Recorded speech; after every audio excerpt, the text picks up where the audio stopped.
Welcome back to another episode. Today, I want to be the one to tell you that you got spinach in your teeth because I want to talk about something that a lot of people don't actually realize that they are doing wrong. A lot of people are not able to fix their habit issues because they don't actually understand what the real problem is. Now, for those of you who are like, what do you mean I don't know what my real problem is? Of course I know what my real problem is. All I do is think about the problem. Trust me, you might not. Listen.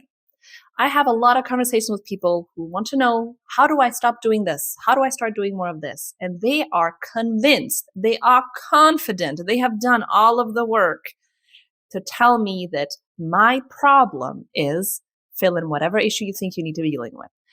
And the thing is, I could let them know, give them the answers. As a habit coach, I probably know a thing or two, but instead, I like to take him on the scenic route. I like to strike him like a toddler and just keep asking question after question after question. Because my approach is not, instead of spoon feeding the answers, I want you to understand how these things work, because it's not about solving that one problem you got. It's going to be able to solve all of the problems you got when it comes to behavior change. So get on in the ride. Let's go for the scenic route. A couple of things I need you to know about habits, which will help you understand why you may have had the wrong approach to things. First and foremost, you're not just mindlessly doing certain things. You don't have habits that you just can't help yourself. You're just on autopilot. They become autopilot because you've done them so many times, but you didn't just randomly pick something out of the sky and start doing it. Your habits are solutions to recurring problems that you have. It could be something super simple like I'm hungry. That's an issue. That's a problem you need to resolve multiple times a day. Stuff like that, right? So you have something simple like that. You will have endless amount of options to try and solve that problem. Whatever option you tend to gravitate towards, as long as it's reliably there all the time, it will eventually become a habit, which is how we have the same thing for breakfast. We tend to have the same type of dishes for dinner. We tend to go to the same places and have food. Speaking of eating topic. But the thing I want you to understand is not only do they solve problems, we don't just pick any random habits to adopt. What we prefer, what our brain prefers as options, is something that is accessible to us. So you may want to solve your problem some kind of like an extravagant way, but if that is not within your physical reach, or it's not within like a short, accessible amount of time for you to get, you're probably not going to use that to solve your problem. So you want accessibility, something that's around you. You also want something that is going to require the least amount of your effort to solve. Because if you're solving the same problem over and over and over again, it's not going to make a lot of sense for you to have to expend a lot of energy to try to get it done. You want something that's going to be like as quickly and simple as possible. The third thing is that we will gravitate towards habits that either resolve the problem very, very quickly, or they just feel very good. And the quicker it works, the better it feels, the quicker it's all going to set in. So if we just look at the idea of good habits and bad habits, the bad habits tend to kind of meet that criteria a little bit easier. They are usually very easy and accessible for us. They are very little effort requiring from us, and they tend to feel very, very good, versus better habits we're trying to adopt are the complete opposite. They tend to require a lot more effort, and they don't always feel good right away, and they may actually require us to really get up and start really looking for stuff. So hopefully this helps you understand a little bit about why you're even choosing the habits you're choosing, which some of it isn't completely your choice. It's just that that's the options that are available there.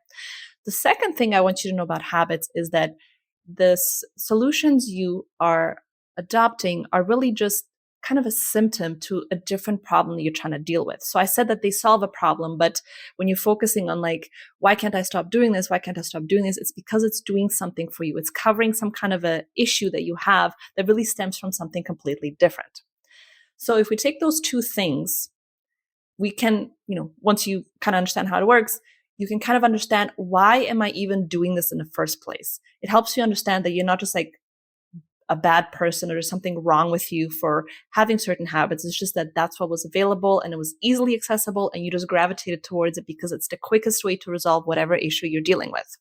Now, if you're wondering like, why am I hearing about this for the first time? Why has no one ever told me about any of this stuff?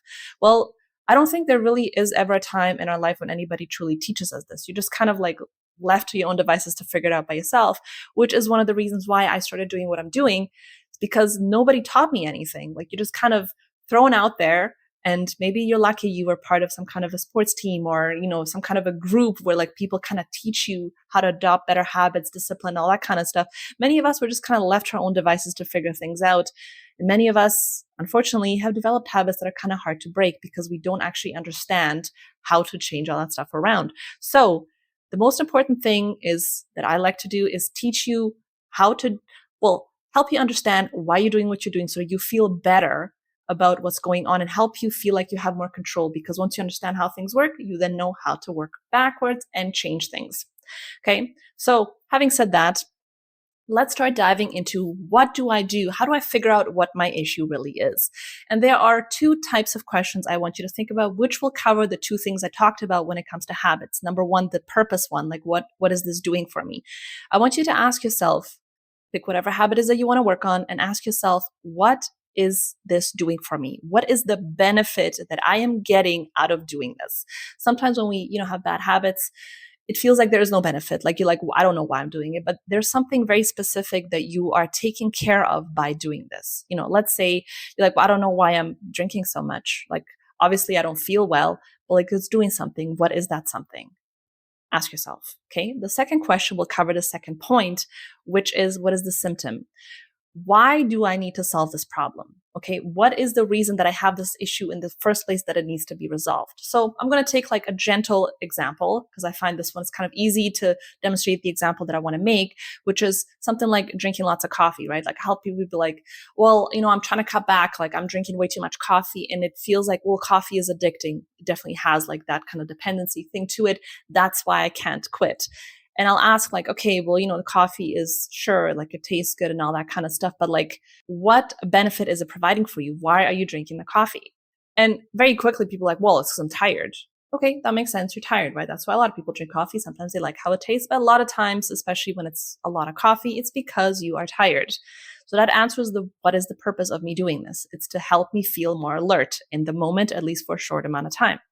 The second question I want you to ask yourself is, why do I need to take care of this need? What will happen if I don't take care of this? Why am I here in this first place? And if you ask yourself, well, why do I need to take care of the fact that I'm tired? Like, why am I tired? You'll then start to begin to be like, well, it's actually because, maybe you work late and it's hard for you to wind down when you come home. You don't go to bed till late. Maybe you're staring at screens for way too many hours in a day and it's giving you trouble falling asleep. Maybe you just are not a great sleeper. Maybe you're just not putting away enough time. So you're not sleeping well. Maybe your quality of sleep isn't there, whatever it is, right? You start to realize that there's a lot of other things that are contributing to the fact that you have this problem in the first place, which means that even if you cut out the coffee drinking, you haven't resolved the fact that you're tired, because the tiredness isn't just because you're drinking coffee. Obviously can contribute to it, but there's other reasons. So unless you're tackling the real issues that are contributing to you needing this in the first place, you will only gravitate back to drinking coffee because that is the most reliable solution you have found to resolve the issue that you have. So don't feel bad if you're now taking what I'm saying to you. Hopefully it's made sense and you're kind of applying it to whatever habit it is that you want to work your way out of doing less. And you're like, this is exactly why I kept going back to it. This is exactly why I couldn't stop doing it. This is exactly why. Because when you try to take away the thing that solves the solution, you're still left with the problem that isn't being taken care of in any other way, which means that unless you have found something else to replace it, you will continue to gravitate back to the solution that you have found, which has been thus far the most reliable one. So I hope you take something out of this that will help you apply to whatever it is that you want to work on right now. And I hope you're able to make a little bit more progress than before.